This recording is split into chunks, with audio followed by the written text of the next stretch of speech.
What was going through your mind when immediately you find yourself on the canvas? I think you can watch me mouth it as I'm getting up. I said, oh, oh. What went wrong against Nick LMAO and Alex Wasabi? Maybe I should have fucking finished Alex Wasabi when I had the chance.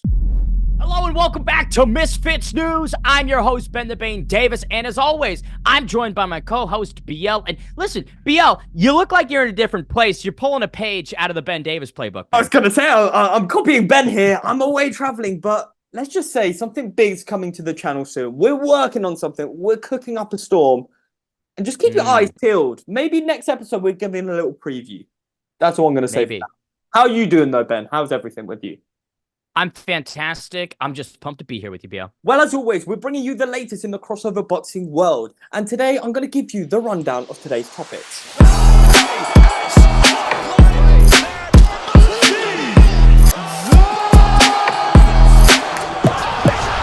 Jake Paul versus KSI looks like it will not be happening this year, and we'll tell you why.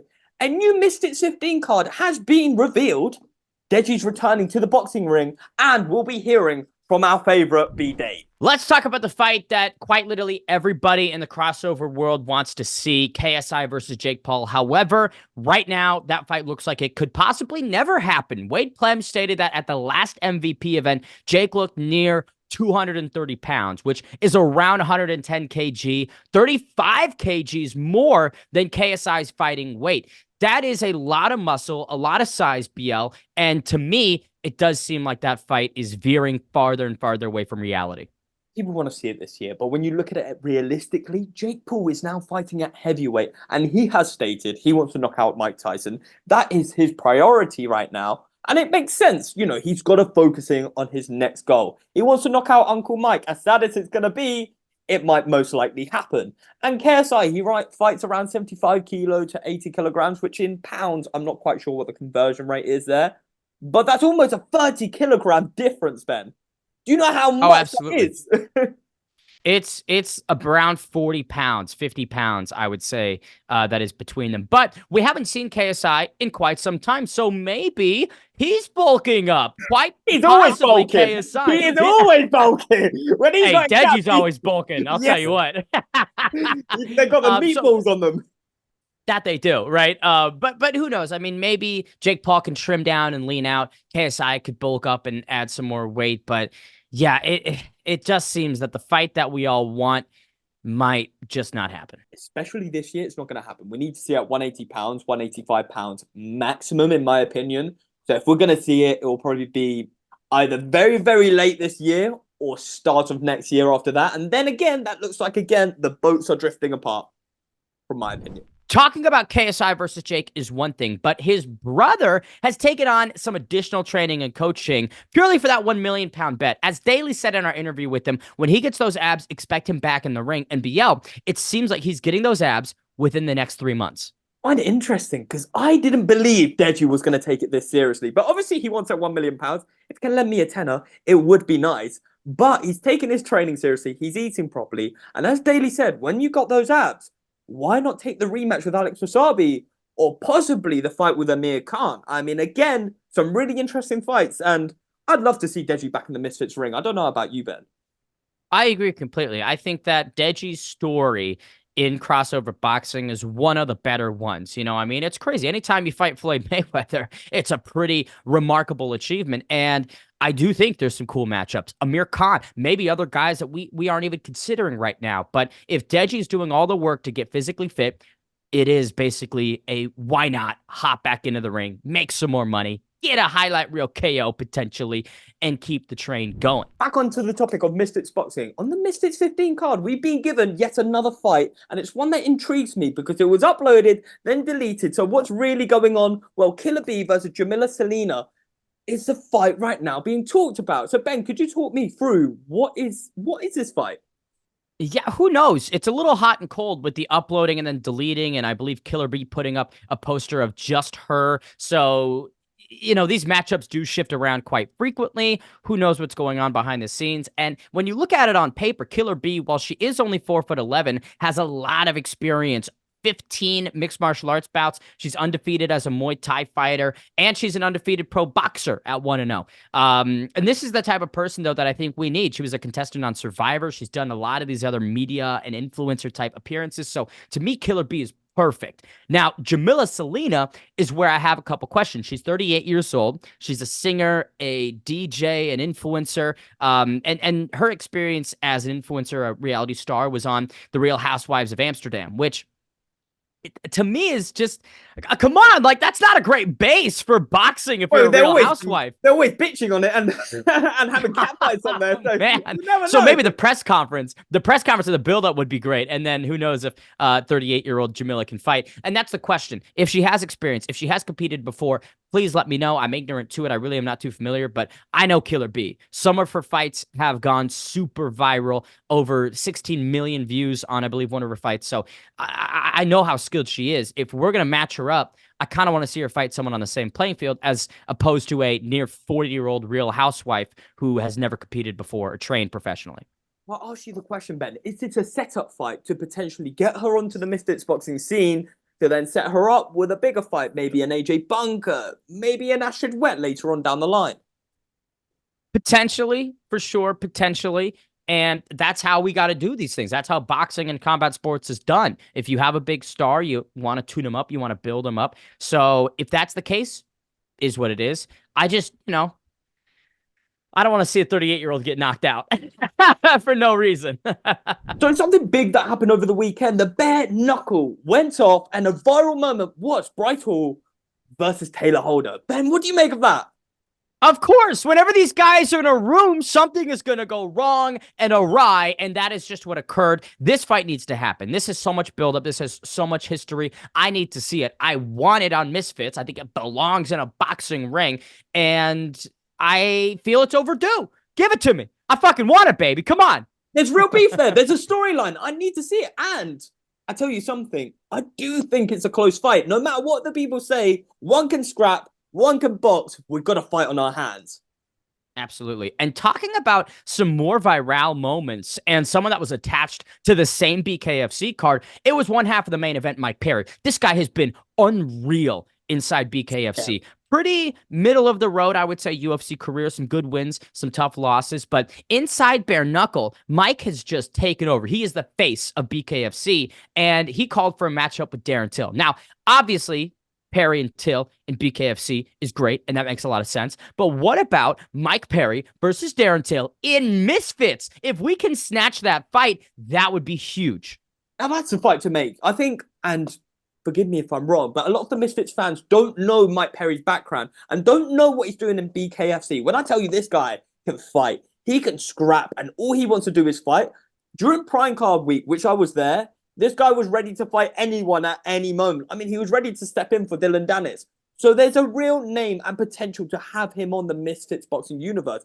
It's whether fans want to see it. I definitely want to see it, Ben. I don't know about you, but this needs to happen on Misfits Boxing because we will get a highlight reel KO. Now, a treat for this episode is we got to talk to the best punching bag in Misfits history. It is the man who was defeated way back in November to Jarvis, Bdave. Welcome in. Boom, baby. Back in business. I'm feeling good, man. Finally getting back in the gym, trying to work this beer gut off, man. I've been putting it on for a bit of time now, but got to get it back off. Trying to fight again soon.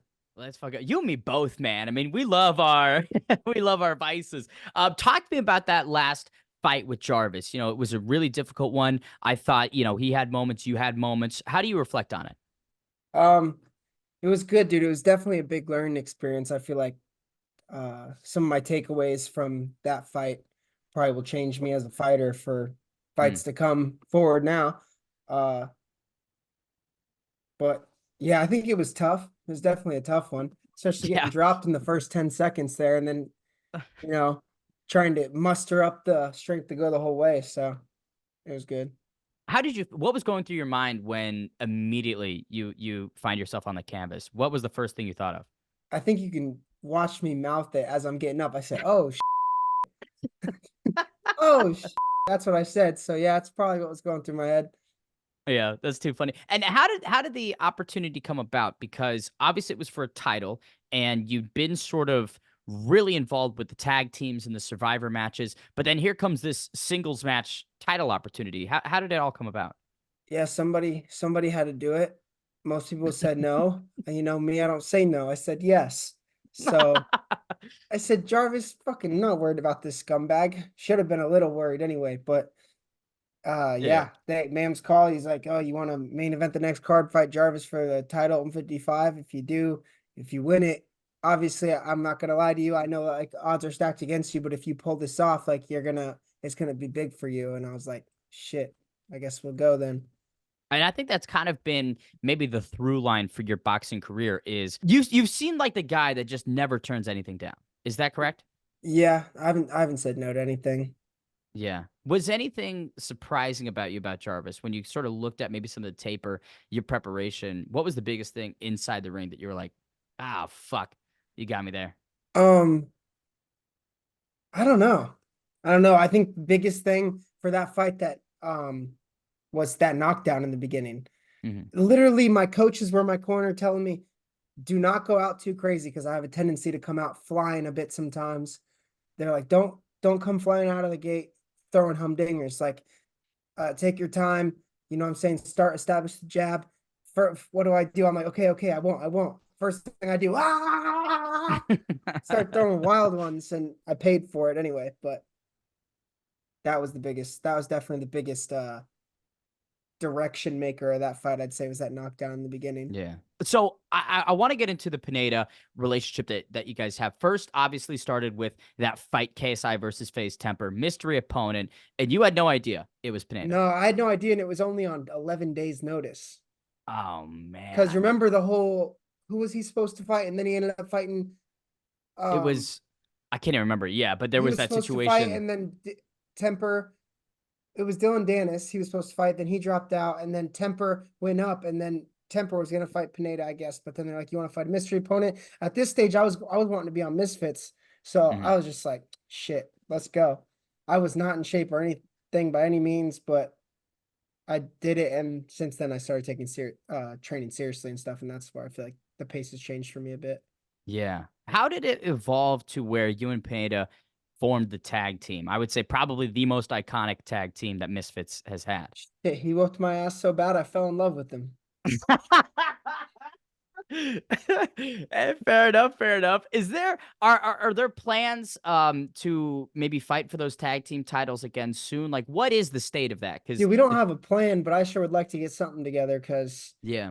they're just out there in the wind. I really wish we would have won it on the night, man. What went wrong against Nick LMAO and Alex Wasabi? I guess nothing really went wrong. I mean, Pineda got dropped. That definitely didn't help the scoreboard. If he wouldn't have, we probably would have won it. But I don't know. It's hard to say because I dropped Alex that round right after he dropped Pineda. So I don't know how the scoring went. Like I don't really know even how to score boxing, honestly. So I don't know. Maybe I should have Yeah. fucking finished Alex Wasabi when I had the chance. Maybe. I think that's like the only real definitive way to win in boxing is put someone's lights out. Bro, and I But fucking was close, but I hit him with the overhand right. It wasn't even that hard, I don't think, but he went fucking spaghetti noodle legs, and yeah. and then I got too excited and I jumped too far onto him and closed the distance too much. I needed to keep my range and just boom, like drive him in from a distance. I feel like I would have stopped him then. What has been the conversation maybe between yourself and either Mams or anyone else to get some development on a Wasabi Nick LMAO rematch or maybe taking on a different tag team crew for the titles? Oh, well, about Nick and Alex, I talked to Mams about them pretty regularly due to the Hmm. fact that Nick and me is a pretty big fight, and I'd like to make it happen at some point. But Mams is just like, there's literally just nothing I can do. The boys aren't fighting right now. Or I think when I saw him last, he said they had an injury, both of them or one of them, or I don't remember. But they're Yeah. not fighting right now, so shit, just got to carry on right now. But different tag team titles, I don't know.